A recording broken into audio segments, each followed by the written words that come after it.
සමීරයි මදු කොහොමද ඉතින්? කියන්න තරම් හොඳක් නෑ ඉතින්. ඔයාට කොහොමද? මං හොඳින් ඉන්නවා. මං හිතුවා දැන් ලංකාව නැතිව ඇති කියලා. මම ඒ කොල්ලට රැවටුණා. ඊට පස්සේ ගොඩක් ප්‍රශ්න වලට මුහුණ දෙන්න උනා. මම ආගෙන ගොඩක් කෙව්වා. ඊට පස්සේ තමයි ආරංචි උනේ ඔයා මේ පන්සලට එනවා කියලා.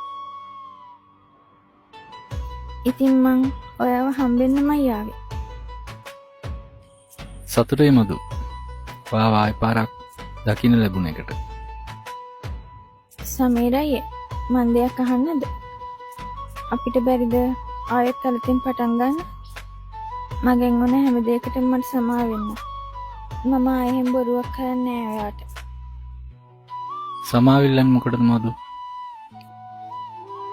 ඔය මා ඉන්නේ පාරවල් දෙහික. ඔය නොහිටින්න මට මගේ පාර හම්බෙන්නේ නෑ.